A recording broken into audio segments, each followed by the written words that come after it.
इस्तेमाल होगा। आज कुछ डिफरेंट टाइप का, कुछ पहले टेक्स्ट वगैरह को सेटिंग वगैरह देखते हैं।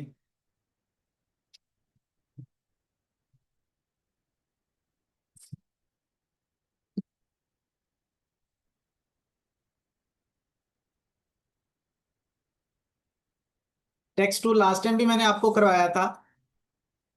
टेक्स्ट टूल जब भी आप सिलेक्ट करेंगे, आप इसके फॉन्ट स्टाइल, फॉन्ट साइज वगैरह की एडजस्टमेंट कर सकते हैं। ठीक है, जस्ट आपको क्लिक करना होगा।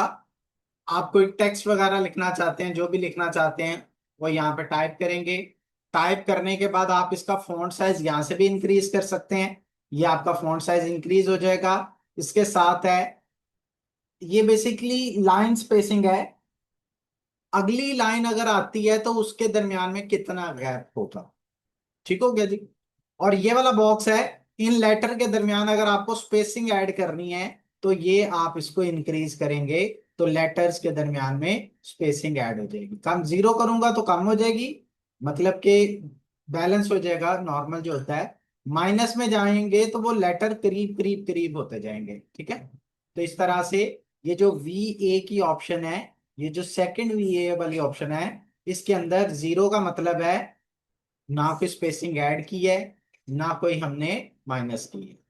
पॉजिटिव का मतलब है कि स्पेस हमने थोड़ा सा ऐड किया है। मैनुअली नंबर भी कोई भी लिख सकते हैं, जैसे मैं 150 लिखना चाहता हूँ 150 लिख दूंगा, जीरो लिखना चाहता हूँ जीरो लिख दूंगा।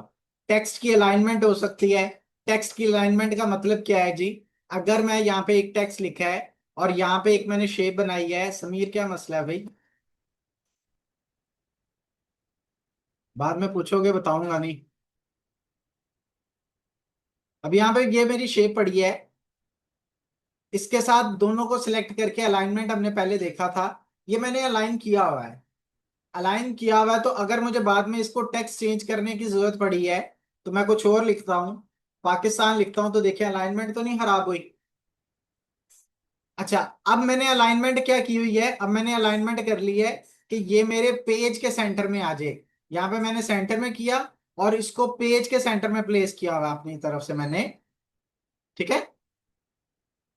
अच्छा, पेज के एग्जैक्टली सेंटर में कैसे जाएगा? मैंने तो दोनों को सिलेक्ट किया, तो यहाँ पे जो अलाइनमेंट है, वो अलाइनमेंट की ऑप्शन है, सिलेक्शन करनी है या आर्ट बोर्ड के सेंटर में करना है। आर्ट बोर्ड करके मैं सेंटर लाइन करूंगा तो ये मेरे आर्ट बोर्ड के अब सेंटर लाइन हो गई हैं दोनों चीजें। ठीक है, ये पहली ऑप्शन है, सिलेक्शन, अलाइन टू की ऑब्जेक्ट, अलाइन टू सिलेक्शन। पहली दो अलाइनमेंट का मतलब है कि सिर्फ दोनों ऑब्जेक्ट की आपस में अलाइनमेंट को देखा जाएगा, दोनों को सेंटर लाइन कर दिया जाएगा, इसमें दोनों ऑब्जेक्ट हिलते हैं। फिर दूसरी बात क्या है कि हम उसको अलाइन टू आर्टबोर्ड कर सकते हैं। अब आर्टबोर्ड के सेंटर में चला गया। अब यहाँ पे मैं टेक्स्ट चेंज करूंगा तो क्या होगा? यहाँ पे टेक्स्ट चेंज करता हूं तो अलाइनमेंट खराब हो गई है ना? क्यों?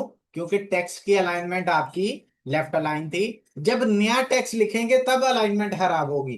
तो इस सिचुएशन से बचने के लिए, अगर आप किसी ऑब्जेक्ट को किसी ऑब्जेक्ट के सेंटर लाइन कर रहे हैं तो तब आप उसकी टेक्स्ट की अलाइनमेंट भी सेंटर कीजिएगा। फिर बाद में जब कभी भी आपको नया टेक्स्ट इसमें लिखना होगा तो फिर आपका टेक्स्ट खराब नहीं होगा, एग्जैक्टली सेंटर से वो शुरू करेगा, सेंटर की अलाइनमेंट बरकरार। और इसी तरह राइट अलाइन है कि अगर किसी जगह पे आपने उसको राइट अलाइन किया हुआ है किसी शेप के साथ, या किसी भी जगह पे आपने उसको राइट साइड पे लिखा हुआ है, तो अब आप चाहते हैं कि अगर इसमें डाटा चेंज हो तो उसकी अलाइनमेंट खराब ना हो, बस डाटा लेफ्ट साइड को बढ़ जाए, तो यहां से आप टेक्स्ट की अलाइनमेंट भी कर सकते हैं। क्लियर हो गया जी? टेक्स्ट की अलाइनमेंट और है, और दो ऑब्जेक्ट की अलाइनमेंट और बात है।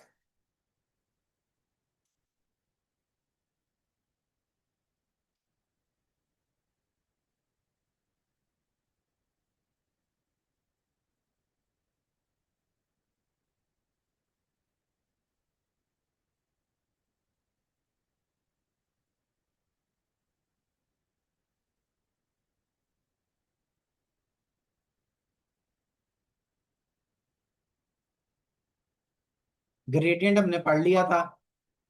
ये वाला टूल, कर्वेचर टूल जो है ना, वो हमने पढ़ लिया था। याद है ना कर्वेचर टूल क्या करता था? कर्व वगैरह करने के काम आता था। किसी भी शेप को क्लिक करके आप ड्रैग करेंगे तो उसको वो कर्व बना दे। ठीक है, किसी भी जगह पे हम उसको कर्व वगैरह बनाना चाहते हैं, किसी भी डायरेक्शन में उसको कर्व ऐड करना चाहते हैं, तो कर्वेचर टूल ये हमारे लिए काम करता है। इसी तरह से पेन टूल है। पेन टूल में आपके पास ऐड एंकर पॉइंट करना, डिलीट एंकर पॉइंट करना, पहले अगर कहीं पे एंकर पॉइंट पड़ा हुआ तो उसको डिलीट कर देगा।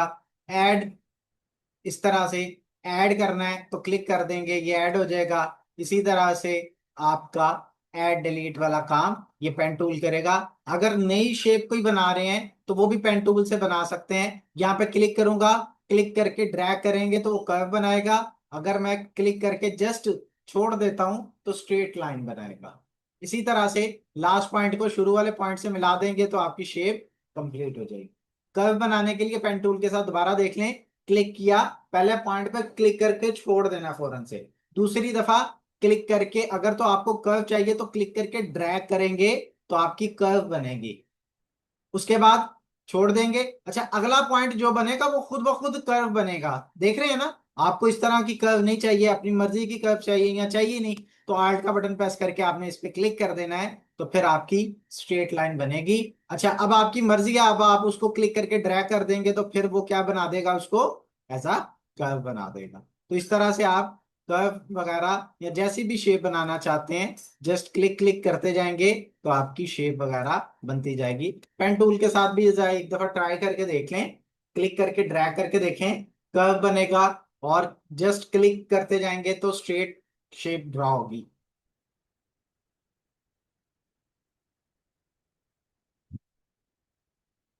ऐड करनी होंगी कि आपके लिए बेहतर क्या है। ये हमने पेन टूल के साथ ट्रेस करने जा रहे हैं जी। थोड़ा जूम कर लेते हैं ताकि हमें चीजें कुछ क्लियरली नजर आए।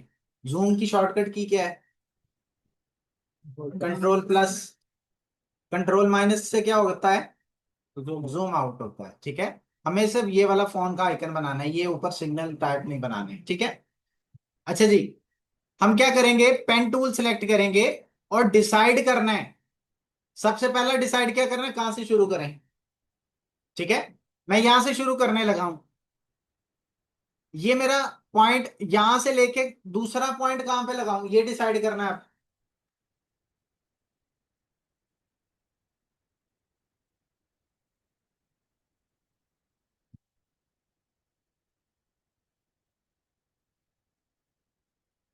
पहला पॉइंट यहां पे लगाएंगे, दूसरा पॉइंट जहां पे आपको लगता है ना कर्व पूरी हो चुकी, वहां पे दूसरा पॉइंट लगाना है और लगा के छोड़ना नहीं है।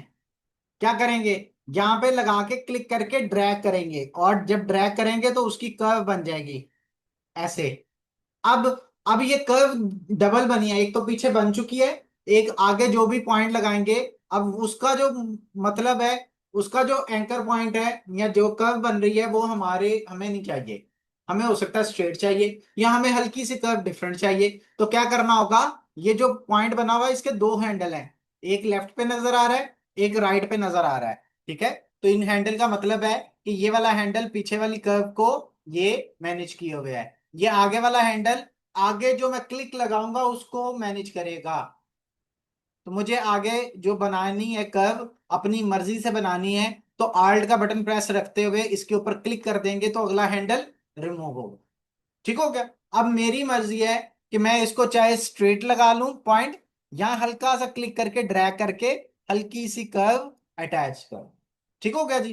तो करना क्या होगा, पॉइंट, पहला पॉइंट जस्ट क्लिक होगा, दूसरा पॉइंट अगर तो कर्व चाहिए तो क्लिक करके ड्रैग करेंगे, और तीसरा पॉइंट अगर कर्व डिफरेंट स्टाइल में आ रही है तो आल्ट का बटन प्रेस करके प्रेस रखते हुए, होल्ड रखते हुए आपने इसके ऊपर क्लिक कर देना है और ये आपका उसके बाद स्ट्रेट लाइन बनेगी। स्ट्रेट लाइन को आप अपनी मर्जी से जितना कर्व करना चाहते हैं आप उसको कर्व कर देंगे तो ये आपका नेक्स्ट पॉइंट बन जाएगा। ये आगे मुझे स्ट्रेट लाइन लगानी है, यहाँ पे स्ट्रेट लाइन लगा देते हैं, यहाँ पे क्लिक करके स्ट्रेट लाइन लगा देते हैं।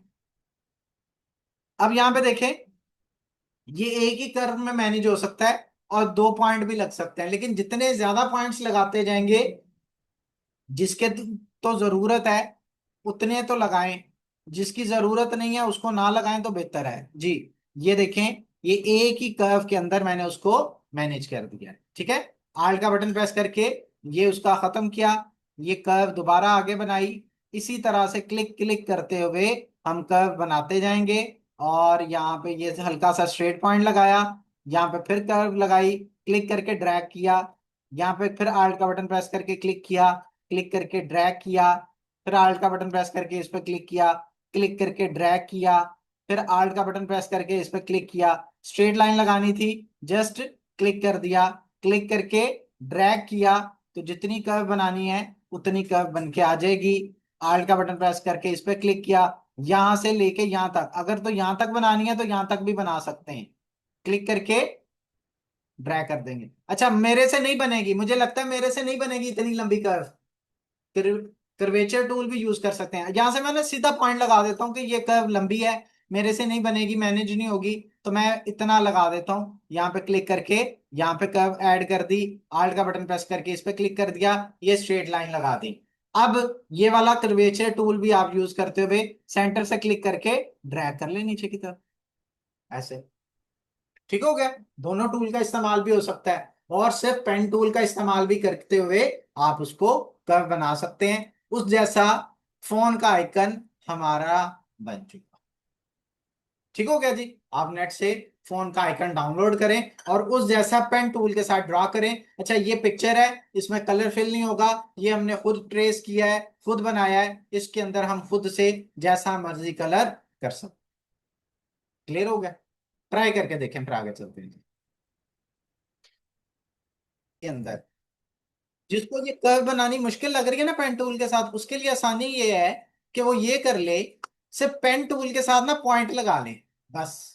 पेन टूल के साथ लंबे लंबे पॉइंट लगा ले, कहां पे, ये देखें, यहां से यहां तक, ऐसे, यहां से यहां तक, ऐसे, यहां से यहां तक, ये स्ट्रेट लाइन है, सीधे सीधे पॉइंट लगाते जाए, यहां से यहां तक, यहां से यहां तक, यहां से यहां तक, ये स्ट्रेट पॉइंट यहां पे लग गया, ये पॉइंट यहां पे लग गया, ये पॉइंट यहां पे लग गया। ये पेन टूल से मैं सिर्फ सीधे पॉइंट लगा रहा हूं, और जहां तक कर्व बनानी है लंबे लंबे पॉइंट वहां तक लगाते जाएं। जितना इधर कर्व बनेगा उतना ही तकरीबन कर्व की जगह इधर छोड़नी है, यहां से यहां तक, और ये स्ट्रेट शेप बना के बन गया। अब क्या करना होगा, कर्वेचर टूल, वो आसान है आपके लिए। ये देखें, क्लिक करके सेंटर से क्लिक करना है आपने, सेंटर से क्लिक करके ये कर्व बन गई। अब बेहतर बनेगी कर्व, जो पहले नहीं ना बेहतर बन रही थी, अब बेहतर बन जाएगी आपकी। यहाँ पे देखें, अब इसका ना पॉइंट देखना है आपने कि कर्व जानी किस साइड पे चाहिए, तो वो आपने उसको थोड़ा सा उस हिसाब से एडजस्ट कर लेना करना है। ठीक है, कि मुझे यहाँ पे पॉइंट चाहिए, मैं यहाँ पे पॉइंट बना लूं। अच्छा, आपको लगता है यहाँ पे कर्व अच्छी नहीं बन रही, यहाँ पे पॉइंट जो लगा है ना, वो आप डायरेक्ट सिलेक्शन टूल के साथ अगर आप देखेंगे ना, तो यहाँ पे आपके पास ये कर्व का पॉइंट होता है, आप इसको एडजस्ट भी कर सकते हैं। इसी तरह से यहाँ पे भी कर्वेचर टूल के साथ आप इसको क्लिक करके यहाँ पे बना सकते हैं। यहाँ पे भी क्लिक करके जितनी आपको कर्व चाहिए, क्लिक करके जितनी आपको कर्व चाहिए, हल्की सी कर्व यहाँ पे भी चाहिए तो सेंटर में पॉइंट लगा के हल्का सा कर्व ऊपर कर दें, यहाँ पे भी कर्व ऐड कर देंगे, यहाँ पे भी कर्व ऐड कर देंगे। अगर कहीं पे लगे आपको कि हल्का फुल्का थोड़ा सा मसला रह गया है, तो उसको थोड़ा बहुत एडजस्ट कर लेंगे। ये मैं डायरेक्ट सिलेक्शन टूल के साथ बाद में सिलेक्ट करके इसको पोजीशन को एडजस्ट कर लूं, लें जी, ये शेप आपकी बन गई। ठीक है, ये मैंने क्रिएचर टूल, अच्छा कुछ पॉइंट्स हैं जो मैं नहीं कर सका था, तो वो आप देख लीजिएगा, तो उनको भी इसी तरह से जस्ट एडजस्ट ही करना होगा। हमारे पास और भी ऑप्शंस है, लेकिन ये है कि पेन टूल हमें अक्सर जगह पे काम चाहिए होगा, तो आना चाहिए आपको पेन टूल का इस्तेमाल। क्लियर है?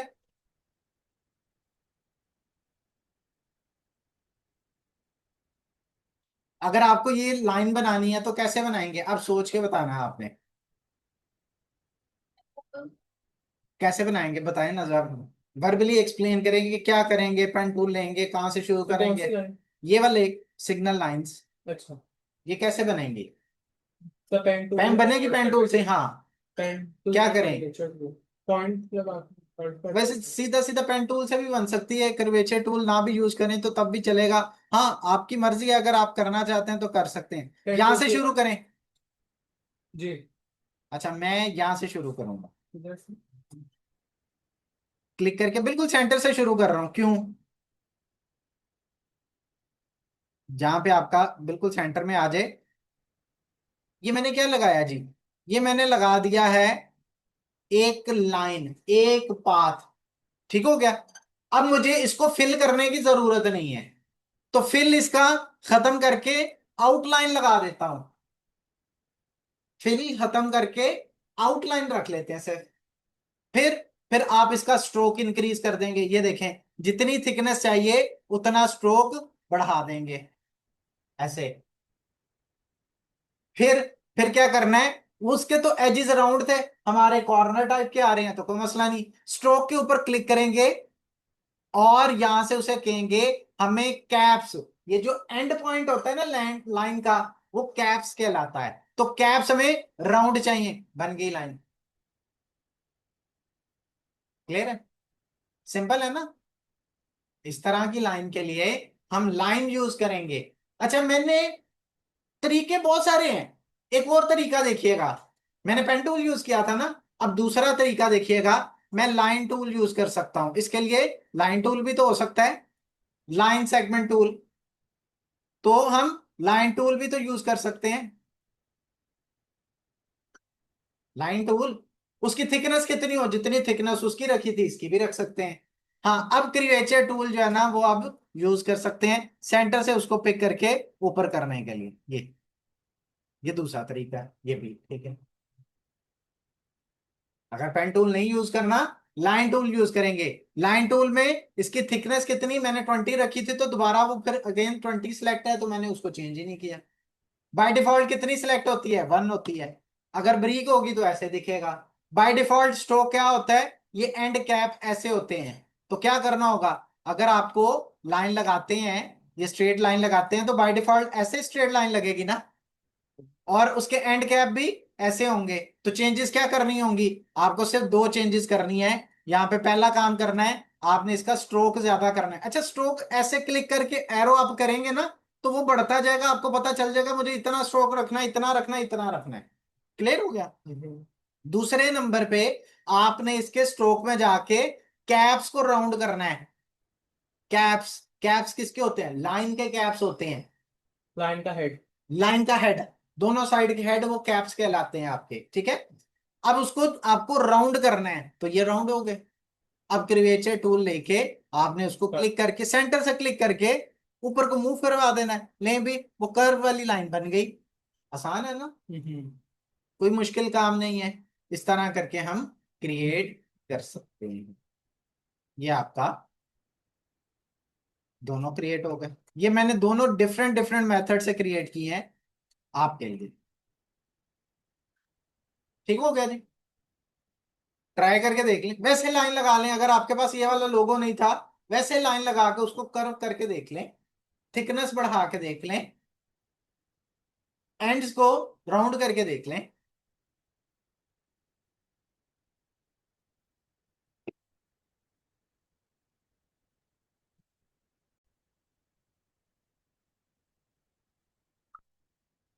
सबसे पहले मैं एक रेक्टेंगल ड्रॉ करता हूं। ये एक रेक्टेंगल है। कलर इसमें ब्लू कर देता हूं, आउटलाइन नन कर देते हैं। ठीक है। एक ये सर्कल भी ड्रॉ कर लेता हूं ताकि आपको चीजें इजीली समझ आ जाएं। एक और रेक्टेंगल ड्रॉ कर लेता हूं एक ही दफा में। इसमें स्ट्रोक लगाना है, कलर फिल नहीं करना, ताकि आपको चीजें बेहतर तरीके से समझ आ जाए। इस पे अगर मैं स्ट्रोक भी साथ में लगा लूं तो शायद आपको बेहतर तरीके से एक्सप्लेन कर देता हूं। स्ट्रोक का कलर इस पे मैं रेड कर रहा हूं। फिल का कलर इस पे ग्रीन येलो कर देते हैं। अब मुझे आपने बताना है कि आपको क्लियरली स्ट्रोक और फिल नजर आ रहा है? ऐसे ही है। हमें, हमारे पास है फर्स्ट ऑफ ऑल 3 से 4 तरीके हैं। मैं इसका एक कॉर्नर नहीं चाहता, मुझे नहीं चाहिए एक कॉर्नर। तो एक तरीका ये है कि मैं इसके डायरेक्ट सिलेक्शन टूल से एक कॉर्नर सेलेक्ट करूं, देख लें अजान, बाद में ट्राई करना। एक कॉर्नर सेलेक्ट करूं और यहां से एंकर को डिलीट कर दूं, एक एंकर पॉइंट डिलीट हो जाएगा। ये पहले भी मैंने बताया हुआ है, याद हो अगर आपको। जिस भी एंकर पॉइंट पे क्लिक करेंगे और डिलीट का ये एंकर के सामने ये डिलीट का साइन जो है, remove selected anchor point, delete हो जाएगा। ये सही तरीका है रिमूव करने का एंकर पॉइंट। अगर कोई एक्स्ट्रा है और आपको रिमूव करना है तो ऐसे कर सकते हैं। इससे क्या हुआ, आपका पाथ डिलीट नहीं हुआ, और पाथ डिलीट नहीं हुआ तो स्ट्रोक रिमूव नहीं हुई। लेकिन अगर किसी ने डायरेक्ट सिलेक्शन टूल से उसको सिलेक्ट करके कीबोर्ड से डिलीट का बटन प्रेस कर दिया तो वो आपका पाथ भी रिमूव कर देगा। दूसरे नंबर पे यहां पे देखिएगा, हमारे पास है सीजर टूल। सीजर टूल क्या करता है, सीजर की ऑप्शन है, कट की ऑप्शन है। Cut path at selected anchor point, जो एंकर पॉइंट मैंने सिलेक्ट किया था वहां से पाथ कट हो गया। और यहां पे भी मैं इसको कट कर देता हूं तो देखें ये दो हिस्सों में डिवाइड हो जाएगा, और इसमें यहाँ पे पाथ नहीं है। पाथ नहीं है तो इसका मतलब है कि उसमें कलर भी आउटलाइन पे नहीं आएगा। मेरे ख्याल से मैं तो ऐसे एक्सप्लेन कर रहा हूँ, आप दोनों आप मोबाइल पे लगे हो और आप इधर उधर देख रहे हो, ऐसे ही है। तो जाना है तो चले जाओ, क्यों टाइम अपना भी जाया कर रहे हो। अगर आए हो तो कुछ सीखने के लिए आए हो। ये जब मैं बाद में आपको किसी ऑप्शन में बताऊंगा ना कि ये ऐड करना है, फिर आपको लगेगा कि शायद इसकी जरूरत है। आज शायद आपको लग रहा है कि ये जो हम बता रहे हैं ना वो फजूल सी चीज पढ़ा रहे हैं।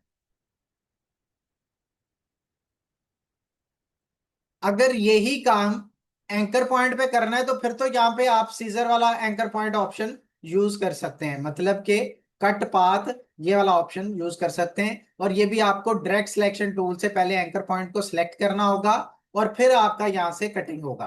अगर आप कहते हैं कि जी मुझे इस पाथ को उस जगह से कट करना है जहां पे एंकर पॉइंट पड़ा ही नहीं हुआ, तो फिर आपको इस्तेमाल करना पड़ेगा सीजर टूल। ये रेजर टूल के अंदर आपको मिलेगा सीजर टूल। जहां पे क्लिक करेंगे वहां पे एक नया एंकर पॉइंट भी बन जाएगा और वहां पे वो पाथ भी कट हो जाएगा।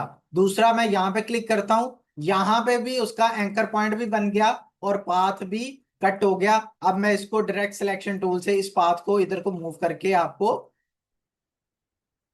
ये उस जगह पे एंकर पॉइंट नहीं था, फिर भी हमने उसको सीजर टूल से कटिंग कर लिया। सीजर टूल से एंकर पॉइंट भी आ जाएगा और पाथ भी कट जाएगा। ये अक्सर हम यूज करते हैं, अक्सर मेन्यू वगैरह में हम क्या करते हैं, यहाँ पे टाइटल लिखना है तो यहाँ पे साइड से एक पाथ यहाँ से सेलेक्ट किया, एक यहाँ से सेलेक्ट किया, और ये आपका पाथ दो हिस्सों में कट गया। ऊपर वाला पाथ को डिलीट करें, यहाँ पे टाइटल लिख लें, जैसे कि कोई भी मेन्यू का आइटम आप लिखना चाहते हैं, ऑप्शन लिखना चाहते हैं जिसकी सारी डिटेल इसके अंदर पड़ी हो। मेन्यू कार्ड के ऊपर अक्सर आपको इस तरह के डिजाइन नजर आएंगे जिसके अंदर आप यहाँ पे कुछ भी चिकन मेन्यू, ठीक है। फॉन्ट साइज यहां से जाके कम कर देता हूँ, 20 कर देता हूँ, 12 कर देता हूँ, बोल्ड कर सकते हैं इसको। तो ये देखें, ये आपका इस तरह से टाइटल लिखने के काम आ सकता। एडजस्टमेंट करनी है अपने मुताबिक, थोड़ी सी एडजस्टमेंट कर लें। इसी तरह इसको ऑब्जेक्ट को सेंटर लाइन करना है तो सेंटर लाइन भी किया जा सकता है। ये सिलेक्शन के अकॉर्डिंगली करना है तो सिलेक्शन के अकॉर्डिंगली मैंने इसको मैनेज कर लिया। देख रहे हैं, इस तरह से अगर टाइटल कभी बनाना चाहते हैं तो सीजर टूल का इस्तेमाल करते हुए आप इसका टाइटल बना सकते। अब यहां पे देखिएगा तीसरा, रेजर टूल। रेजर टूल में क्या होता है, मैं सर्कल पे अब आपको करके दिखा देता हूं। रेजर टूल क्या करता है, ये पाथ डिलीट नहीं करता, पाथ नया बना देता है, नई जगह पे नया पाथ बना देगा। यहां पे देखें, सीजर टूल से जब मैंने क्लिक किया था किसी भी जगह पे तो उसने पाथ को कट कर दिया था और दोनों शेप्स अलग हो गई थी। वहां पे ये स्ट्रोक नजर नहीं आ रहा, इसका मतलब है कि यहाँ पे पाथ नहीं है। अच्छा, यही काम हम करते हैं रेजर टूल से। रेजर टूल से क्या होगा कि आप इसको जैसी मर्जी शेप के अंदर कट कर सकते हैं, दो शेप्स अलग बन जाएंगी और दोनों पे पाथ भी होगा। स्टाइल भी आपकी मर्जी का, जैसा मर्जी जिग जैग बनाए। देख रहे हैं, ये स्ट्रेट बनाना चाहते हैं स्ट्रेट लगा लें, ठीक है। शिफ्ट का बटन प्रेस करके मैंने इसको स्ट्रेट जो है ना वो इस तरह करके ड्रा कर दिया। ये क्या कर रहा है, देख रहे हैं, दो हिस्सों में डिवाइड, दो हिस्सों में डिवाइड करने के बाद पाथ भी है उसके ऊपर, इस पे पाथ नहीं है, और गैप है, इधर भी पाथ है, इधर भी पाथ है, इस पे पाथ नहीं है। ये देख रहे हैं, ये सीजर टूल से कट किया था, जबकि ये वाला टूल ज्यादा बेहतर है अगर आपको पाथ चाहिए ही हो तो। आगे चल के देखेंगे अगले लेक्चर में कि प्रैक्टिकल दोनों बन सकते हैं। जी हाँ बन सकता प्रैक्टिकल। है। मतलब कि ये वाला टूल में हम काफी यूज करेंगे जब आपको इस तरह की कर्व बनानी होंगी ना, रैंडम कर्व्स, तो ये वाला रेजर टूल मैं आपको यूज करवाऊंगा। देखें, अगर आपको कर्व बनानी है तो कितना आसान है कर्व बनाना। मैंने एक रेक्टेंगल ड्रॉ किया, अब आपको यहाँ पे ना एक पोस्ट की बैकग्राउंड बनानी है, तो ये आप रेजर टूल से यहाँ पे रैंडम कर्व बनाना चाहते हैं, और ये रैंडम कर्व्स बन गए। अब आप नीचे वाली शेप को डिलीट कर दें, आपकी रैंडम कर्व्स तैयार। इसकी मोटाई कैसे आपने ज्यादा की थी किसकी? इरेजर टूल की? रेजर टूल की मैंने की नहीं है, आप कर सकते हैं। मकसद उसका दोनों को अलग अलग करवाना है, लेकिन अगर आपका मकसद ये है कि गैप भी थोड़ा सा ज्यादा आ जाए, तो डबल क्लिक करके आप इसके साइज को थोड़ा सा ज्यादा कर सकते हैं। अभी 10 पीटी क्या है, आप इसको ज्यादा कर लें, लेकिन उसका मकसद नहीं है कोई भी। हमारा मकसद तो दोनों साइड्स को अलग अलग करना है ना, तो वो थिक ज्यादा करते जाएंगे तो मकसद जी बन सकता है, लेकिन एक्यूरेसी नहीं आएगी उसके अंदर, थोड़ा बहुत मॉडिफाई करना पड़ेगा। लेकिन इस तरह के कर्व वाले डिजाइन वगैरह बनाने में काफी आपको हेल्प मिलेगी, जहां पे आपको ये होगा।